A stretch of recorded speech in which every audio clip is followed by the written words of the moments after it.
Welcome back to the DNA Pest Control Podcast. We are not in studio today. That's okay. We're still here to record. We are still here to record. Aaron, how you doing? Doing good. How are you? Good, good. Yeah, excited because we have another pest guest.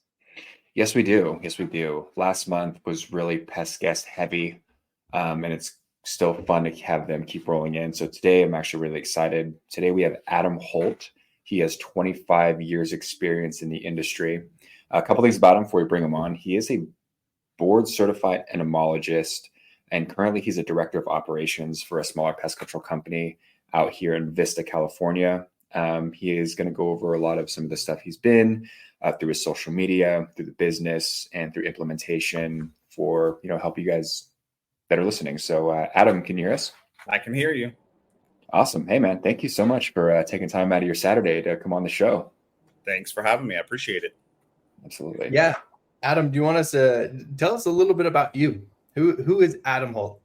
Oh, man. Who is Adam Holt? Been in the industry again, 25 years. So thanks for the introduction. So I feel like I've kind of been around the world with pest control. I started my career with the Department of Agriculture in Gainesville, Florida. So I'm actually a Gator. It's stamped on my arm.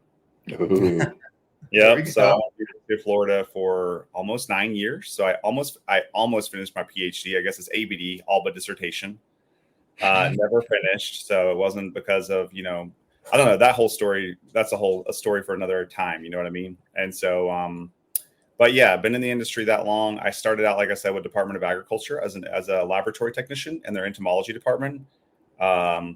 Went from there over to mosquito control on the public health vector side. So at that point, I was an education specialist / public relation person / computer person / like a little bit of everything. That's when I really started getting into compliance and regulatory on the public health vector side. And so anytime we had like a West Nile virus, outbreak in Florida, I would be the face of the news for, the district. So that was a pretty cool experience. Wow. At that point, I was also an adjunct professor for a local college in Jacksonville. So I was working all day long at mosquito control and then working all night long as an adjunct professor. So at a certain point in your life, you get to the point where you're like, I'm kind of tired of working all day long, 2 jobs. Mm-hmm. So somebody came and poached me from Terminix. So I was like, what's this Terminix thing? Maybe I should give that a try. And I feel like, raise your hands if you've worked at Terminix before. Yeah. People have.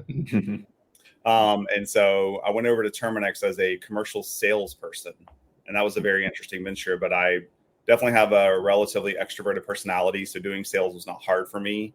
I'm educated from that perspective. And so I did that for a year. However, when I went to Terminix, I remember I did the Aspire training. So anybody who's worked for Terminix knows what the Aspire training is. That's their onboarding. And so that's a week-long experience. And so I went to that training, and the guy who was training me at that point, his name was, that person was Wally Holden. And I remember walking up to Wally and I was like, here's my resume. How do I do what you do? And so we started having a conversation, and within, less than a year, I had his role for Florida. So I became a regional technical specialist for Florida. Wow. And that's when I got really into, learning the ins and outs of real pest control. That was kind of my first, I would say, like dive into pest control at that point, from the residential and commercial aspect, and, crawling underneath houses and crawl spaces and going through attics and, running into all kinds of stuff. I mean, I even ran into a homeless person one time underneath a crawl space. Oh, dang. That was a very interesting experience. And so in that realm with Terminix, I also got really into technology. And so they rolled out these things called the handheld CM50s at the time. And that's what they did all of their recording all their service reports on. So really got into technology. That was a huge deal for me. And so that segued into my next role, where I went to work for a company called SurfSuite. They're one of the largest pest control software companies out there. They're AKA Service Titan. I think now they're Pest Routes. Yep. So I'm sure everybody's heard of them. Actually, I think Field Routes now. Mm-hmm. I think they've gone through a numerous amount of changes. And so I went to work for them as a commercial entomology analyst, and I was also on a patent for a electronic rodent monitoring device with them called Surf Sensor. Mm-hmm. So I really got to be a part of that experience from conception to execution, molding and manufacturing out of China, the whole process. So that was really cool. I'll fast forward so I don't bore you too much. I went from there over to, I was actually at that point, I was living in Florida, moved to Colorado, and then parted ways with Surf Suite. And then I took a small short stint with a startup cannabis company in Colorado named Urban Grow. So I was their biologicals program manager, where I was basically writing IPM programs for all of the big key like cannabis players out there, like Candescent, Trulieve, all those different players. So that was a really cool experience to go in these, warehouses where there's 6 stories of them growing all these cannabis plants. Dang. Wow. Really, really cool experience to see all of that right through IPM programs. Literally, the IPM programs included everything from all of the biologicals, the good biopest to feed on the bad ones. So it was like literally breeding all of these cool insects and everything. So just a cool experience that. That unfortunately turned into a typical startup company where they overpromised and underdelivered. And so that turned into me playing Mario Run on my phone and fulfilling QuickBook orders for people. So I was like, this is not going to work. I'm going to go crazy. So I unfortunately parted ways with them. And then I took a job. I moved from Colorado to Michigan, took a job with a lawn care software company called Real Green.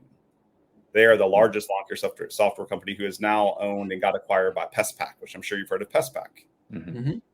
And so was with them for almost a year. They basically sold while I was with them, and then they restructured. And so that in turn executed me out of the company.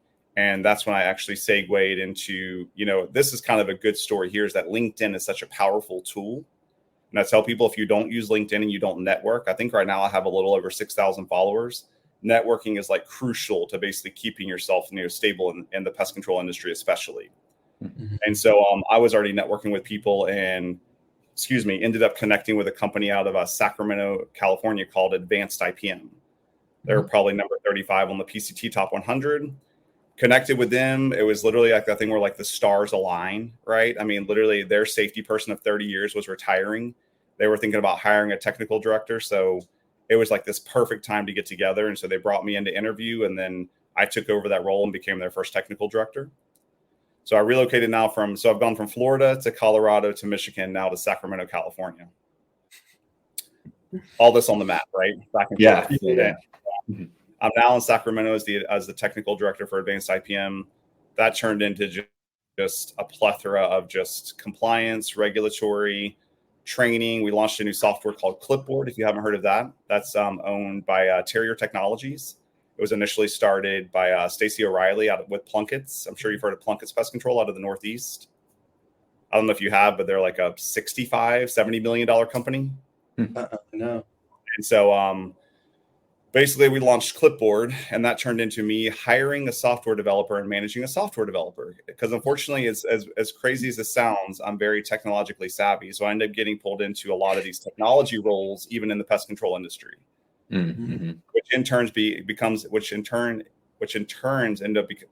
becomes challenging because I get caught up in these roles where I'm like, I love bugs. I'm a board certified entomologist. You know what I mean? Why am I doing all this technology stuff that I get caught up in? Right. So, so sorry. So keep going from there. Sorry, my computer keeps coming up with this force quit application on Chrome. Is everything okay? Yeah. Yeah, We're everything's doing going that. Good. Your system has. Hold on. Let me force quit some of this other stuff real quick in case it's trying to. Yeah, of course. I'm assuming you can edit all this stuff. Yes, we We're can. keeping it in. Okay, We can gotcha. keep it in. Keeping it All right, raw. hold It's on. perfect. Right? I love the raw stuff. I mean, that's you go over to TikTok. That's what people love, is the raw stuff. Yeah, and it's real. That's the thing. You get the real. Right. Exactly. The stuff that's happening right now. So you ended up going. So now from Sacramento, where did you go? All right, sweet. So we're back in Sacramento. I'm with Advanced IPM. I would say that was honestly probably a lucrative role for me, right? I mean, it really kind of helped me. That's where I really got into being, a technical director for a top 35 PCT, top 100 company, and, having 125 technicians, 9 branches, X number of branch managers, service managers. You're basically kind of working with this entire team all the time. Right. And so it was just, that's where I would say I really, really, really got into compliance and regulatory, because taking over Debbie Scott's position as the safety person, I was forced to come into this role and learn all of the regulatory stuff for California in 3 months. Oh, wow. Which that sounds like a lot of time to some people, but I promise you, it's not a lot of time. Oh, no. Not when you're doing everything else. And so, needless to say, I got really involved in some of the different associations like PCOC, Pest Control Operators of California. Mm-hmm. I actually became the chairperson for the Big Valley District, which is the largest district in the state of California. That turned into me. That was a very interesting time, too, because guess what happened in all this time is COVID, right? So that was a very pivotal time to evolve, go from paper to digital, do all these different things. Okay. Sorry, I'm trying to think going from the paper to digital, that was also a time where with PCOC, we also had to pivot, right? Because we were having these in-person meetings. Mm-hmm. And that basically turned into having to take something like, even like our raffles that were in person, now they're online, right? So I had to start this online raffle ticketing system. Mm-hmm. So, that kind of became a very successful thing, continuing to raise money for the district, raising money for the state and so forth. And so fast forward through Advanced IPM, which we can come back to, I was with them for about 2.5 years. And then I kind of came to a point where I wasn't sure if I was really enjoying that role anymore because it was a lot of technology. Like I said, I really wanted to get back to the bug stuff. So I actually got the opportunity to work for a company called Douglas Products, and I became their manufacturing rep on the Vicane and Profume side. Are you familiar with Vicane Profume fumigation? No, not at all. No, because I'm assuming that would be branch 1. I'm sorry? That would be branch 1 or? Yeah, branch 1, correct. Are you guys in California? Yeah, we are. Yes, we are. Oh, we don't do any branch 1 work, but we're in California, yes. Where are you at in California? Sacramento. Oh, funny enough. Yeah. Where Advanced IPM is. Mm-hmm. Yep. Yeah. Okay. So, so I went over to Douglas Products. I became their rep for Vicane and Perfume, but I had to now move from Sacramento to Philly. Back and forth. So I moved to Philly and I became the Northeast rep, and that covered everything from Tennessee over to the East Coast, all the way up to Canada. Oh, wow. And so, but that was a very interesting experience. That's where I got to dive in and learn a lot about fumigation. Vicane's on the residential side, Perfume's on the commercial side. So I got to learn a lot about that, regulations, regulatory, all of the above, compliance. So that was a pretty cool thing. Did that for a year. Did come to find out that I got tired. I hated giving stewardship trainings on Perfume and Vicane. Probably like one of the most painful things ever. So decided to part ways with that. And then I got a job with AmGuard. AmGuard is AKA AmBack. They sell Navigator. Have you heard of Navigator? That's the Navigator SC, which is the competitor to Termidor for termites. Oh, okay. Oh, okay. Yeah, so they sell Navigator. They sell, I'm trying to think of the other ones. Sorry. They sell the BTI briquettes. They sell quite a bit of stuff. And so anyway, I took a job with them and they moved me from Philly now to San Diego. So I've literally gone from Florida, Colorado, Michigan, Sacramento, Philly, San Diego. Oh, wow. Okay. Came over now. AmBack was a really, really cool job. I love doing trainings on the product stuff because it's all about bugs. It's all about the product, the active ingredients, the mode of actions, everything that goes on with that. So did that for a little while, and then they restructured, of course. So it's always fun when a company restructures. So that's when I kind of segued from them into now director of operation for Innovative Pest Solutions, and that brings me to where I am now. Nice. Awesome. Okay. And innovative Pest Solutions, what do you do over there? As the director of operation, I feel like it's oddly enough a big hodgepodge of everything I've done in the past. Right. So, it's still bug stuff. It's still safety and compliance. I've helped them kind of, get a lot of that off the ground. It's still putting together CEU trainings on a monthly basis for the entire team. We use a software called Licensed with a Y. Mm-hmm. It's basically a sister software to Clipboard with a Y. So it's kind of that same parent company. But Licensed is a great, great, great software for managing all of your CEUs in-house, as well as you can use it as onboarding for all of your LMS as well for a learning management software system. So great software if you've never heard of it, but everybody should go take a look at it. Licensed with a Y. Okay. That's great info for listeners and viewers. Yeah, but outside of that, it is obviously looking a lot more into the number side, because as a director, you have to be involved in all the AR and all the day-to-day, managing 2 branch managers, aka service managers. I have a new director of training that we have now. I've got a QA person that I have to manage, and so definitely a lot different on the director of operations side than any other role I've had. Mm-hmm. Excuse me. It's okay. Different in a good way? You enjoy what you're doing? Is it different in a good way? Do you enjoy what you're doing now? I definitely enjoy it because I always love learning something different, right? I think it's just different in general because it's just, I don't know. It's different because I'm like, now I'm playing with numbers, right? And I'm looking at all the stuff, but I mean, I don't know. I love being creative and innovative. So it's creating spreadsheets. And like the other day I created a spreadsheet for overtime so we can manage overtime from all the employees. So it's always hopping and jumping. Oh yeah. What do you guys run a pest control company, or what do you do? Mm-hmm. Yes. So, we're running here in Sacramento, pest control company. Yep. Creating everything, doing pretty much everything that you're talking about, creating. What is your company? We typically keep it out of the podcast. We can talk about it off the air. The only reason why we keep it off the podcast is we don't want to interfere with anybody who's starting a company and things like that. We kind of kept that out of it. I don't like to shed light on it. That's not the point of the podcast. The point of the podcast is training, teaching, education, not about what we're doing on the backside. But we do have one. We're running it on that side of things. Aaron's over operations. He's running the guys, the technicians, and I'm in the office running all the back end stuff.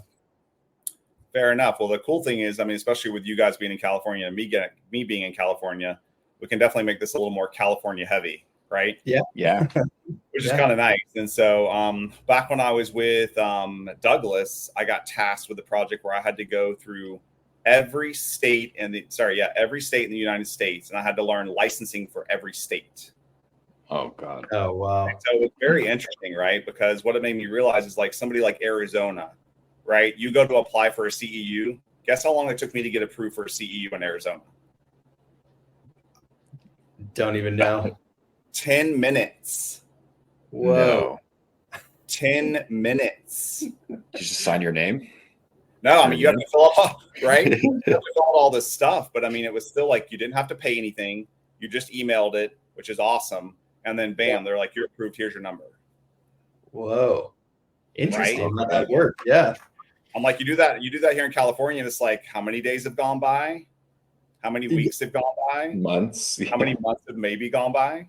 Yeah, and that's pretty crazy because that's exactly, I mean, different states always interest me though, because you have different rules and regulations and things like that. I mean, you have some people posting on social media, they're grabbing their B&G without any gloves, they're not wearing safety glasses, so and maybe that's not, across all states that's okay, and maybe they're just posting stuff they shouldn't, but it always amazes me that people are doing that just without knowing what they're touching.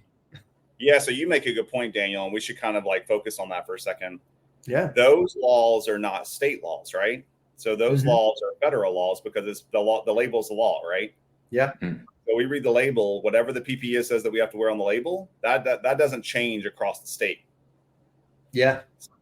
That's definitely a nationwide thing. And so I've seen those, like you said before, where like I watched this one guy on TikTok and he's doing an application. He's not wearing gloves. And I'm like, dude, you're killing me. I'm like, why? Even like, and the scary part is even like if you watch TikTok videos for these, plain Jane residential people at home that are trying to promote a product to help people, and they're mixing the product and they're doing everything and they're not wearing gloves. And I'm like, dude, you are killing me, Smalls. Oh yeah. Yeah. The stuff that they're doing. Where are your gloves? Like, just read the label. I mean, let's face it. How many, I would say, common residents at home actually read the product labels on any of their products underneath their kitchen counter? Oh, nobody does. Yeah. They just take it out and they're like, spray, spray, spray, clean, clean, clean. Yeah. Everybody Does everybody know what the largest organ in our body is? Oh yeah, The skin. The skin. Mm. Exactly. Well, but that's the thing. I mean, that's why, and it's kind of, I'm both. It's sad, but it's also funny at the same time.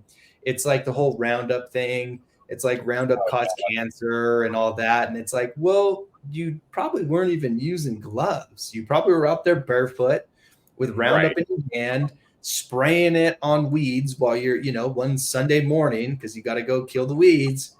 And it's like, well, no wonder you got cancer. I mean, it's not that crazy. Like, what do you expect to happen? 100%. I mean, you can guarantee that person wasn't wearing gloves in over how many years? X number of years. Oh yeah, every weekend. Long-term exposure. Yeah. Yeah. I mean, it's kind of like, well, I mean, the writing was on the wall. I mean, you didn't see that coming. I mean, all the years of spraying out in the, out in the sun, you're out, I'm like, it's probably, you caused cancer. It's not that big of a shock.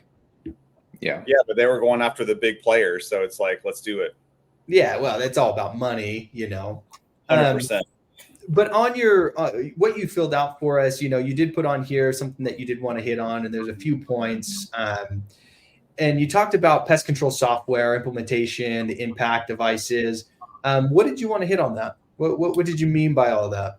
I think with pest control software, I try to get a lot of folks to realize that A, there's a lot of options out there, and B, if you're wanting to change softwares and or implement a software, here's my advice. If you want to implement a software, you want to do a little bit of research, right? Talk to your friends, get some good reviews, and also make sure if you're interviewing a pest control software company that they actually have a cookie cutter database for you, right? And by that, I mean, they kind of have a slate where if you don't want to sit here and maybe do a conversion or go implement everybody, you just want to kind of do it manually. You want that cookie cutter database that has all these target pests, all of these, types of devices, tin cats, rodent bait stations, all of the materials already in there with the EPA, the active ingredient. So you just want to have that standardized cookie cutter database where you can just go and, take it and go.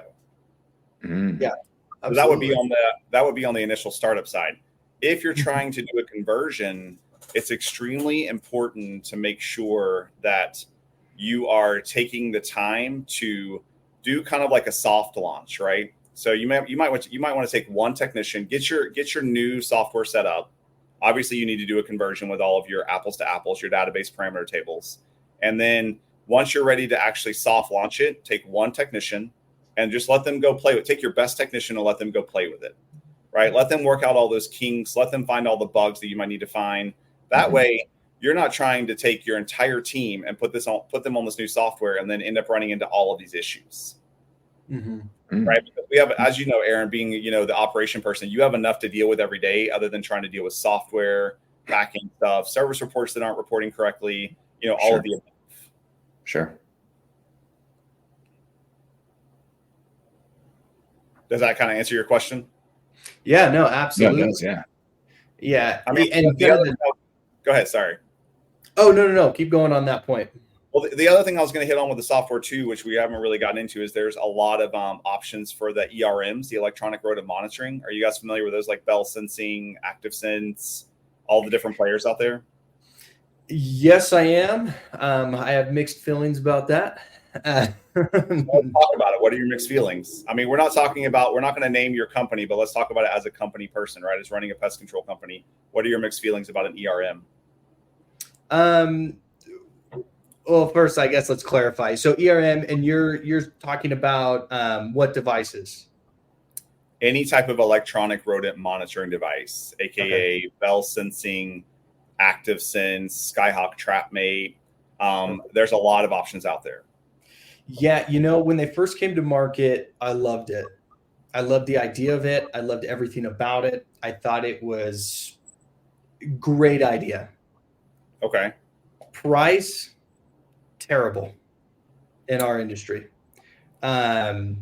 Super expensive for a single trap to go off to tell us that there was something there, with not a massive kill rate, right? So we're catching one rodent, I get notified. I'm going to go back out there anyway. But there was, and even if it's a miscatch, it's still sensing that the trap went off. So you could go out there and you would not see anything, but you were going out there more frequently because the trap was getting set off, but you weren't catching anything. And these are beginning stages. They may have come a long way now because I put a lot of that on the back burner because of the pricing of it. And, some of the system flaws behind it. The camera devices are probably the best, in my opinion, because you can see, and I can set up dozens of traps with the camera seeing all of them. Right. And so we can get live footage sent to us. Those monitoring systems where you're getting actual visual feed, 100%, that's my style. You get into the trapping, even the bait stations, where you can see if a rodent went in. I think there's a lot of hype behind. We want to know that. We want the customer to know that. The customer doesn't typically care. Right. It's good information for us, but it's not a good selling point for the customer is, hey, I'm going to charge you X amount, hundreds more, to place out a special bait station that's going to tell me if it's actively getting hit or not. Right. Which isn't a good selling point. And I think some of those points is what a lot of those companies missed. I think they were so excited to go electronic that they forgot to really dial in. Do you know what we do out in the field? We're out in the field. I'm out in the field. Aaron's out in the field. Right. We are out there day to day. And I think there was a lot missed that they should have put a little bit more focus in to make more sense on some of those monitoring devices where, and there's another one, it's not electronic, but the birth control for rodents, that was another big one. I was super excited until I heard the price. And I'm like, holy crap, my cost alone is like $150 to set up one bait station. Right. One? That no one's going to do that. Maybe a state entity would, but you get into a bigger facility, unless their rules are saying otherwise, nobody's going to do that. Not when you got Joe Blow over here who can set up 20 bait stations for the same price. So some of those. Are you guys more residential or commercial, or you mix? Oh, we're mixed. Very heavily. If I can shed some light, when I was with Advanced IPM, before I left, we had installed 5,000 bell sensing devices across the entire state of California. We only used the IQ tray, which would fit right into the Eva rodent bait station. We would only use that basically commercially, and we would use it for large food auditing warehouses, like things like that, right? Because in that sense, it made sense if a technician was going out there every week, right? And he could basically walk up to the facility, open up his phone, and all the data comes in within 100 feet of any Bluetooth device, right? And so he could walk the perimeter, get all the data, and it was actually saving him wear and tear on his knees, right? He wasn't having to get up and down and check every device. Now, he still had to replace the bait monthly, right? Because that's kind of required. But he wasn't having to, like I said, do the bending down, even on the tin cats. So Bell Sensing has the 24/7 trapper, which is their tin cat, right? Again, if you're in a warehouse, I literally walked a warehouse with a guy where he had 125 24/7 trappers. We walked the facility. Instead of it taking him 2.5 hours, we walked the facility in 45 minutes, and we had 5 catches. Every one that had a catch, we checked it, and there was a rodent in there. Good. Let's look at it from the perspective of the T-Rex trap, right? You've got a residential house where you want to put a T-Rex trap up in their attic, right? Because there's a rodent issue. Okay, let's say Miss Jones, you go out to Miss Jones's house and you go out to check it. She's not there, even though she told you she was going to be there. Now you're in the truck. You can literally open up your phone and get the data. Oh, there was no catch. Hey, Miss Jones, just want to let you know I was here. I know you weren't here, but because of our lovely technology, we were able to check your device anyway, and here's your data. No catch. Yep. It decreases especially if you're doing the T-Rex and you're doing it up in drop ceilings, it decreases the up and down on ladders. What's the number one workman's comp claim in the state of California? Ladder falls. So imagine if you can even decrease that opportunity for that. So I think there's a lot of ways to A, think about what it can do for you from the safety side, and then B, if you incorporate it into if you incorporate it into the basically the cost for the customer, and you kind of like look at it from a different perspective, like the technician now can spend less time potentially at that stop, or the customer is going to get frustrated, right? Because they paid for 2 hours, so they want you there for 2 hours. Now I can check all my stations faster, and I can focus on hotspot activity. I can focus on other things at that actual location where maybe I wasn't able to focus on before. I mean, I know at least with our company now, we get a lot of challenges where the technician feels like they're having to just go there and do a real quick treatment and get on to the next one, right? Mm-hmm. So I love the idea of some sort of technology, because that way they don't necessarily have to feel rushed, and they can spend more time focusing on that actual, customer, and looking at potential points of entry, other things, where they can do add-ons for the customer and help provide additional protection. Yeah, no. I think there's always a positive, to the technology. And I agree with you. You could show up to a house and you're checking a trap, from outside, and they're not home. I think those are all, valid points and great things. I just think in the grand scheme of thing on our side and what we've run into and what we see, I don't think the technology's there yet. I think it will be. I don't doubt it. I 100% think it's going to get better. And I think they're going to start to realize and learn some of these things that are going on. Right. And even those facilities, you can cut out, hour 45 from walking around. I think that's awesome. I think that's absolutely amazing. That, in some of those cases that can be a big point. I just, on some of those things, I still see some major flaws that aren't going to fulfill, what we need to do as a technician, because the other part of it is we don't understand how lazy some guys can get. Oh, 100%. Yeah. And so you give them, that time of saying, hey, you can cut that 2 hour, job down to 45 minutes or 30 minutes. In a perfect world, that tech would go and look for entry points, right? And he should. Right. It probably won't. They'll probably just go on to the next job and call it a day. And that's where some of those things is. I think they're great. Camera, that's why I love the live feed. I can see it. I can record it. I have it in-house, and we can go and bring a technician in and say, hey, look, this is where your trap placement is, right? We can see certain things, and we don't have to be. As management, we don't have to be on the field. We can see everything visually. But I think there's great things about it. I think there's absolutely awesome ideas. I think it's only going to get better, and it's going to get less expensive, where, companies are going to be able to use it in a grand, massive amounts of traps and massive amounts of tin cats and bait stations. And, those are all going to be there. I just think we jumped the gun because we're hoping to be in this technology age as the pest control world. I just don't think they spent the time to really figure out all the kinks. They're doing what Apple does. Let's throw out a phone, even though it kind of, we'll just throw it out there anyway. We'll come up with an update later. And that's just the business you're in. I don't know. I'm not saying I necessarily disagree with you. I think it's all about also you have to be creative with the use case scenario, right? Mm-hmm. And then you have to figure out how is it going to fit for you at the end of the day, right? As that PCO, as that pest control operator, because there's a lot of like you said, even a lot of Skymate. I think it's Skyhawk TrapMate.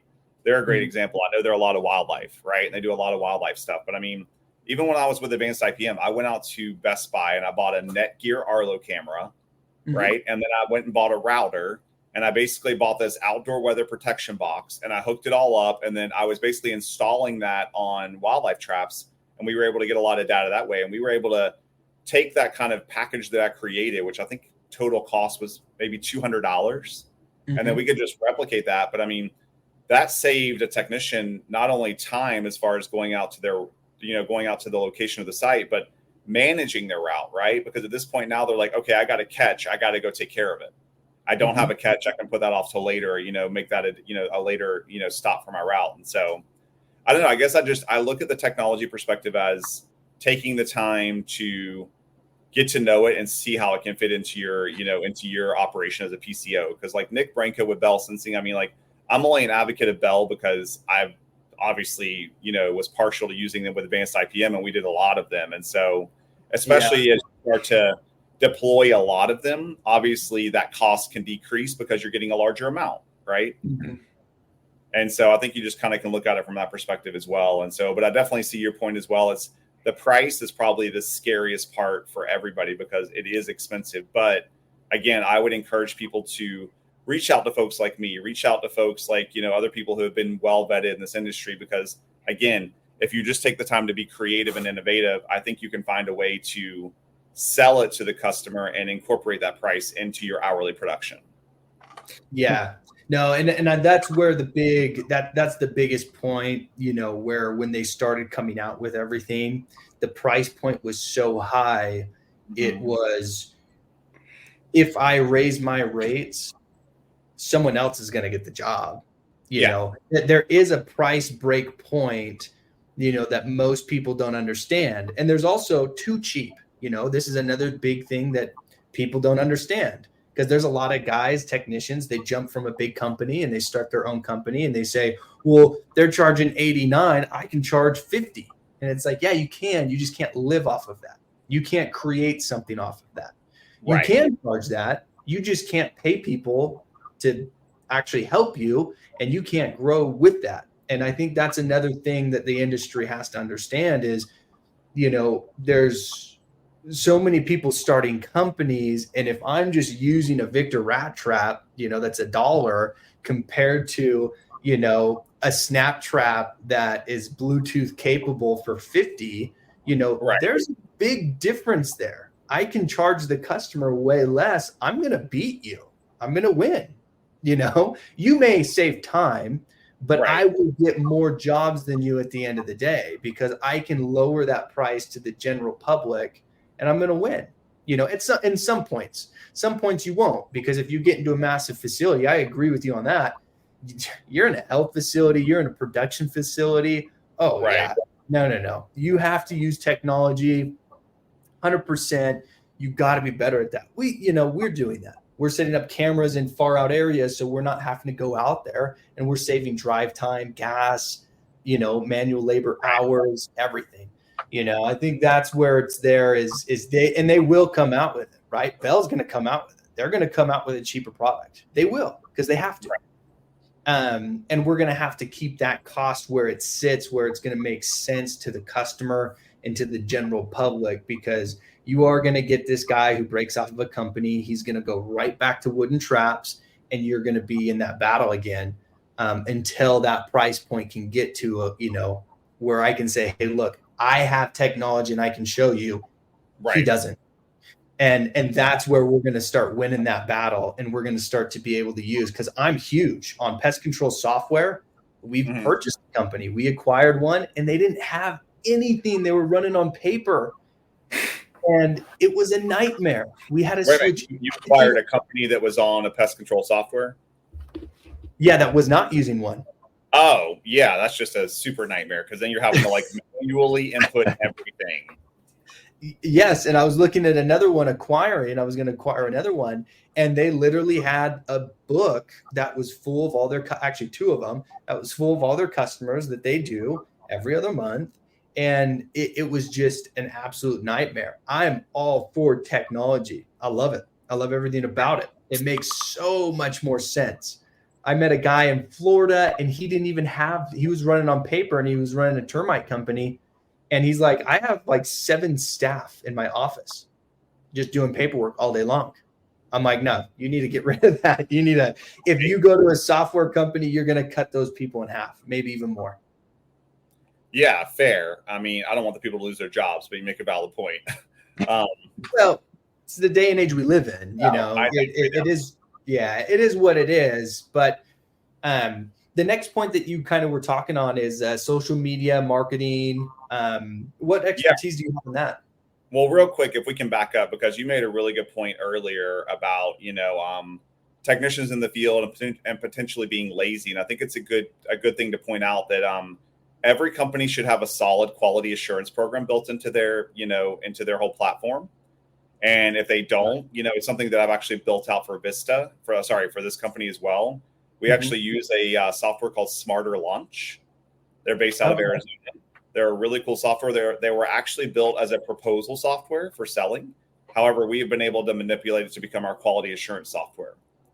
So we use that now, and we actually go out and we do a quality insurance inspection on every technician once a month. We use it for vehicle inspections. We use it for it's just, I try to tell people a lot of times you can manipulate most softwares to do what you want if they have the capability. Oh yeah. But you definitely should have a good quality assurance program, as part of your, whatever you want to call it, as part of your company. Sorry. Yeah. On to the marketing social media aspect. So, I think with social media, I don't know if you guys saw my TikTok, but I've got a decent following. And so I started my TikTok back actually during COVID, right? My wife was like, because I didn't even tell you guys this, but my first job out of college, I was a 7th and 8th grade science teacher. And so, during COVID, there's all these kids at home, and my wife was like, hey, you should go use TikTok to do something for the kids, right? So I started making 60-second science lessons for kids. That was kind of my goal because they're at home. They want something fun to see. So I started doing that. That unfortunately didn't, go the direction I wanted it to go. So at that point, I had to pivot and kind of redirect and figure out what's going to be the next catchy thing, right? What's going to help me get to that point where I want to be. And so I think I started TikTok in whatever that was, 2021, maybe 20. I know COVID started in February of 2020. So I think I started TikTok somewhere in 2020, 2021. But I think my whole point to all of that, even for anybody listening today, is that, social media is extremely impactful, right? Extremely. I even watch guys right now who own pest control companies out of the Northeast that have hundreds of thousands of followers. I don't know what kind of ROI they get from that, but honestly, who cares what kind of ROI you get? You're getting exposure and it's free. Right? Oh yeah. Huge. The key to, TikTok especially is that, you have to make sure that, and this is honestly with any social media, you have to make sure you're using the proper viral hashtags, right? And so you typically want to Google or search the top 10 viral hashtags for whatever platform you're actually going to post on, whether it be TikTok, Insta, Facebook Reels, whatever it is. Now there's literally Insta threads. There's all kinds of stuff coming out. There's a new one now called Clapper. So that's interesting. And then they're actually talking about now bringing TikTok notes to the States. So that can actually replace TikTok so we don't have to lose it. Oh, okay. Oh, wow. But basically any of these social media platforms, again, you want to make sure that you're posting every post with the top 10 viral hashtags. You want to post 2 to 3 times a day in the beginning if you can, because consistency is also key with trying to get yourself, get that presence, get that viewership. Maybe adding a viral song to the background, but I try to tell people if you're going to add a song, make sure you adjust your audio up and take the volume of the song down, right? Because I don't want to hear you competing with the song. Yeah. Unless that's part of the video. But yeah, even LinkedIn is a powerful tool. I tell people to post on there, so it's there's the only downfall with LinkedIn is that LinkedIn is geared to be more professional. You're not going to have a lot of residents on LinkedIn. Yeah. Right. Yeah. So, but yeah, from the marketing aspect, I think I'm just trying to encourage people to take advantage of social media because it is huge. It's not that hard to do. I'm more than happy. Anybody can reach out to me anytime. I'm more than happy to help them. It really isn't hard, and it's easy to put together a marketing program. Another good example is so we use Fieldworks at Innovative. And so they have a capability in their software built in called a marketing campaign, right? Mm-hmm. So literally a few weeks ago, because what is it right now we're coming upon? Mosquito season, right? Mm-hmm. Those 80s ankle biters are out and they're tearing people up and you're going to get calls like crazy. Mm-hmm. So I built an entire mosquito control program. I basically put it into the marketing campaign in Fieldworks and I send it out to all of our existing customers. Easy, free, you're going to touch all your customers. I'm actually able to see the open rate of the actual marketing campaign. So, I think within probably 2 weeks, we had 100 calls for add-ons for mosquito control. Wow. And just so you're aware, we're 99% commercial. We hardly do any residential. Okay. Oh, wow. So you have to imagine 100 people adding on commercial mosquito control. That's huge. Oh, yeah. Dang. So I think what I'm trying to, the message I'm trying to get across here is to empower people to, take the time, be creative, make sure you're using all of your current software's functionality and capability to the fullest. It's there for a reason. Oh yeah, absolutely. And I agree with you 100% on that. You have so many free platforms out there that can, get so much exposure. Use it to your advantage. And people don't understand that. It's like, you don't have to advertise if you don't want to. You can pay and boost your posts and things like that, right? But you don't have to. Just use it, and you start to get a big amount of traction behind it. And it can boost. I mean, it can grow you so fast. I mean, have you guys watched, I think it's, the Goins Foundation? Uh-huh. Go on to LinkedIn and looked up, I think it's Noelle Goins and Ryan Goins. They're like a power couple down here in LA. And so they started a pest control business, but she's putting stuff, you should definitely go follow her. They're putting stuff on LinkedIn all the time, but they did one for Web Out, the product Web Out the other day. Uh-huh. And it's the funniest thing ever. And it's just, they're always being creative and innovative. She's also an actress on the side in Hollywood. And so they're just putting together really cool stuff. But I mean, I think the point of it is that it's so easy just to take a little time and be creative and innovative and put together something very simple. And, you don't need a social media post to be honestly longer than like 15 seconds. Just so everybody knows, the average watch time on any TikTok video is 5 seconds. It's longer than I thought. That's your average watch time for any TikTok video. Yeah. Wow. So really, the key back in the day was 7 seconds. That's how long you wanted your video to be. Oh, okay. Huh. So, it's like, you don't need it to be long. It doesn't need to be complicated. You just want to get to the point, be creative, deliver the message, and, go from there. Oh, absolutely. Well, Adam, and I know we're kind of getting close to being up on time, but where can they find you? Where can they reach out to you? Do you want to throw that out there? Yeah. I mean, I honestly just give out my number. It's 352-408-6122. And yes, that is still a Gainesville, Florida area code, because I never let my number go. So again, it's 352-408-6122. I'm on LinkedIn, TikTok, YouTube, Insta, Facebook, all of the above, and it's just, again, especially with the social media aspect. I mean, I didn't even know what Facebook Reels. Do you guys know what Facebook Reels is? Yeah. I didn't even know what it was till like a few months ago. And I was like, all right, what's this thing? They were running a contest because Facebook and Insta are owned by Meta. Right. And so they were running a thing where it was like, oh, go, post some videos and they were giving away like up to $1,000. So I was like, all right. So I went and created a Facebook Reels account.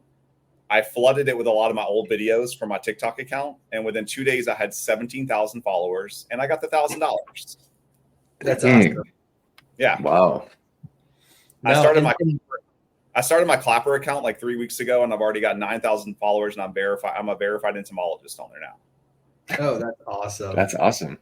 Yeah. No, and Adam, thank you so much. I know we ran out of time. We didn't have to hit on those 2 points, so we'll have to get back in contact with you so we can finish what we came on to talk about. But thank you so much for taking time to jump on, to share that information, share your number. And, that was a big thing I liked when you did put in at the very end was essentially there's people out here that are willing to help, and you're one of them. And I appreciate that. I really do. And that's what we're trying to do. We're trying to push good information and education in the pest control world. And you're doing that. And I do want to thank you for that. Helping out, and I mean, even jumping on this social media and being that leader there and showing, hey guys, it's not that hard. Just do it. Just do it. Knowledge is power, so we're here to try to help out. And I think especially in this, I mean, the pest control industry is way smaller than everybody gives it credit for. Yeah. And so I think we need to all be here to, help each other, empower each other. And, again, knowledge is power. So I'm always here to just try to make somebody's day a better day. Yeah, no. And thank you so much, Adam, for coming on, and have a great weekend. Thanks. Bye, Daniel. Bye, Aaron. All right. See ya. All right. There it is. Adam. Dang, I can tell he'd be good at sales. Yeah, no, definitely extroverted, outgoing. No, it's good. And people watching, I know they're probably going to say, we got heated. We're going back and forth. We're arguing, me and Adam, about some of the ERMs and the devices. And I want people to know that, because I was thinking about it as we were coming up to the close, is when you have different opinions, that's when we learn. That's when we grow. That's where growth happens. Yeah. 100%. So he's an advocate for that. He's a technology guru. He loves that stuff. That's everything he does. I enjoy it. I love it. I love the implementation of it. I love how streamlined stuff can get, but those opinions start to create, hey, open your eyes. You get to see both sides, which is cool. So I do appreciate Adam, taking a little bit of time to go back and forth with me on that.